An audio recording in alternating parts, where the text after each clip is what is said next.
Sonic has had a rough decade. While we celebrate his 20th anniversary this year with a fantastic looking release of Sonic Generations, everyone knows that the Hedgehog isn't quite back on his feet yet. This video is a collection of my ideas to help Sega improve the Sonic the Hedgehog games. So without further ado, let's get into it. One of the problems with many recent Sonic games has been the aesthetic. He's appeared in numerous real-world or close enough locations, such as Italy and China, and the story has normally involved Sonic saving humanity from an ancient evil or some such, be it Dark Gaia or Solaris. For me personally, these elements don't feel very much like Sonic the Hedgehog. One of the things I really noticed while playing through the Mega Drive games was the theme and aesthetic were intrinsically linked. The theme I'm referring to, of course, is nature versus industry. Sonic is a hedgehog that saves animals, a force of nature, if you will, whereas Robotnik is a human who uses animals, nature, as slave labour to further his industrialist enterprises. He's a force of industry. The levels in the game are all based upon this theme. In Sonic 1, 2, 3, and Knuckles, the player begins in nature-filled areas. Over time, these areas incorporate human structure, and finally become completely industrial. Sonic 1 is the ultimate example of this. Green Hill Zone is all natural. Then stages like Marble and Labyrinth Zone contain the ruins of ancient human structures, which coexist with nature. Then we reach Starlight Zone and Scrap Brain Zone, which are completely industrialized, albeit in different ways. Starlight Zone represents the flashy public image of industry, while Scrap Brain Zone shows the darker, dangerous, more gritty side of things, the level being covered in smog, machinery, and pollution. In the context of a modern Sonic game, this theme deserves to be explored in depth. Not only does it provide a great structure for level progression, but this theme could also add some true depth to the Sonic the Hedgehog series, if incorporated well. Both Sonic Colors and Sonic 4 Episode 1 included only one playable character, Sonic. Now, while this is better than more recent entries such as Sonic 06 and Unleashed, it's probably not the right way to go either. You see, when people say that they only want Sonic, it's because Sega has created this mentality where if you're not playing as Sonic, you're doing something that doesn't involve speed and platforming. This naturally doesn't have to be the case. I recommend using all the characters established in the Mega Drive games. No, not just because they're the originals, but because they all filled a purpose. Tails was the useful sidekick, Robotnik was the antagonist, Knuckles was the rival, and Metal Sonic was the dark side, an enemy that possessed all of Sonic's knowledge and abilities. And if you really must include her, Amy Rose was the love interest. From a narrative perspective, each of these characters has a specific role to play. The problem with all the characters created after that, Team Chaotix, Big the Cat, Cream, etc., is that they served no real purpose, they were just there. But what about the gameplay? Well, Tails and Knuckles both brought something new to the table. Tails could fly, and Knuckles could glide and climb walls. But also, and this is crucial, they controlled and played almost exactly like Sonic. The designers never changed the core gameplay, but instead offered slightly different takes on how the game could be played. This is how you've got to incorporate multiple playable characters, although frankly 3 is certainly enough. And yes, Sega, you should incorporate multiple characters. One of the reasons that Sonic 3 and Knuckles is so great is that you can play through the game 3 times using the different characters and have different experiences in the levels. Some paths could only be reached with Knuckles, for example, changing the player's experience. Additionally, it meant that players would return to completed levels to look for new ways to progress and hidden passageways, rather than just speeding through a level and never looking back. Thus, both as a narrative and gameplay tool, having multiple characters in a new Sonic game is important. You just have to implement them well and without hurting the core game. One idea I had which linked to the concept I brought up earlier about the theme, is that possibly Sonic could become Metal Sonic partway through the game. That is, Sonic starts out in nature in his normal form, but then when he enters the industrial areas, his mind gets placed in Metal Sonic's body. From a narrative perspective, this is great. Sonic, a force of nature, has just become a product of industry. Additionally, as Metal Sonic is just Sonic, no real gameplay changes would have to be made. Except possibly there could be some ability replacing the spin dash, maybe a boost style ability a la Sonic CD. It's really just a skin, but a skin used to effect.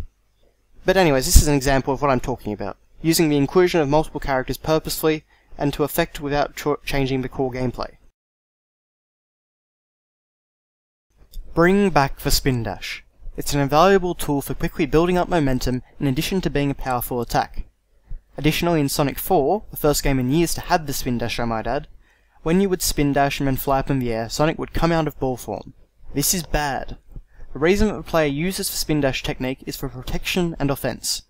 If Sonic stops using it in midair, well, it loses most of its usefulness. Also, how about bringing back the boost, the super peel out, from Sonic CD?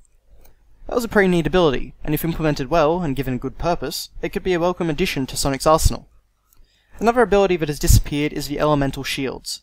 I think this idea has a great amount of potential, and would like to see it return in one way or another. It doesn't have to be the same three shields, of course, but the idea of augments which protect Sonic, as well as enhancing one of his normal abilities, is pretty enticing. There are a lot of potential things you could do with this.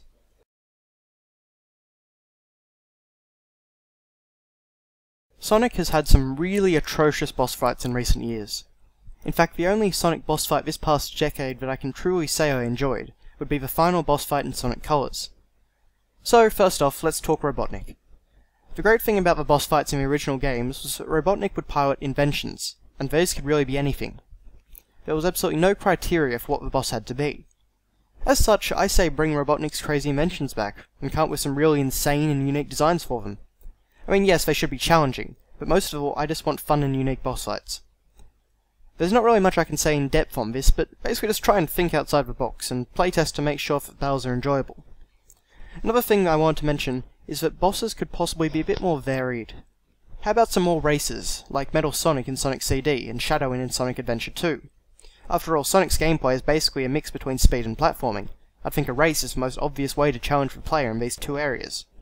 Similarly, one-on-one encounters with characters of Sonic's own size and build could be interesting. Things like Metal Sonic in Sonic 2. Although, a bit harder. One final note I want to make is about the final bosses. Stop it with the gimmicky Super Sonic fights. They're always so boring and formulaic. Yes, they whip up a big fuss through some fancy graphical effects and set pieces, but the player is doing so little compared to normal. The final boss battle should be built upon Sonic's skills. Don't give me some gimmicky fight where you fly around on a 2D plane. In my opinion, the final boss of Sonic Colors is a perfect example of how to do a final boss right. It's an amazing set-piece battle with fantastic music, which makes use of every single one of Sonic's abilities, and can provide a decent challenge for the first time.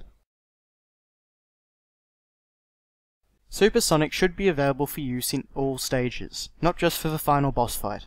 Sonic 4 and Sonic Colors have made this a reality now, but prior to those two games, the last time Super Sonic had been available in a Sonic Team game was in Sonic & Knuckles. And don't even get me started about Hypersonic.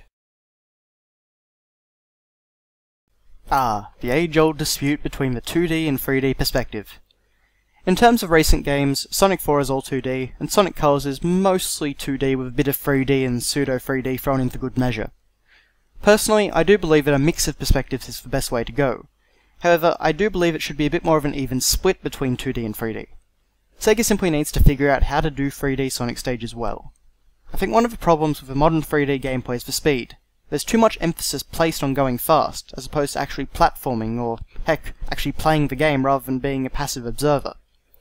So many games have gotten 3D platforming right. Mario, Banjo-Kazooie, Jak and Daxter, Donkey Kong, etc. I think what Sonic Team needs to do is forget about speed, just ignore it for the moment, and focus on making a good 3D platformer, which makes use of Sonic's skills, rather than a good speed simulator with some platforming. I'm not saying remove speed, but I don't believe it has to be a major factor. Speed is just one of Sonic's many abilities, and should be a result of good momentum-based physics if anything. Sonic doesn't need to constantly be going at the speed of sound for the game to be good, and Sonic Team really needs to take a step back and understand this. Speed is more often than not a detriment to the 3D games, not an asset. One of the biggest problems with Sonic games, ever since the Mega Drive games, has been the controls. Sega just cannot get it quite right, regardless of whether the format is 2D or 3D. Sonic Colors is the closest that they've come in about 15 years, but even that is still far off from the precision required to really make Sonic games fantastic again. One of the biggest problems is that you never really feel like you've got complete control. You can't make precise adjustments to Sonic's location. I think part of this has got to do with the physics of the game, which, again, Sonic Team just can't get quite right. For example, if Sonic slows down, he becomes nigh uncontrollable. He can barely move until he gets up to a ridiculous speed again. In a word, the controls for Sonic games are slippery, and in a game which is, or at least should be, a platformer, rather than a speed simulator, that's a big problem. Sonic Colors and Sonic 4 Episode 1 were both major steps in the right direction, particularly after the numerous mishaps that were Sonic Heroes, Sonic 06, Shadow the Hedgehog, and to some extent Sonic Unleashed. but Sonic Team still has a long way to go. Now, I should note that nothing in this really applies to the upcoming Sonic generations. The game is an anniversary release. It's a collection of the best gameplay that Sonic has had for these first 20 years. The ideas included above are intended to push the envelope, to help make a new Sonic game which surpasses what has come before.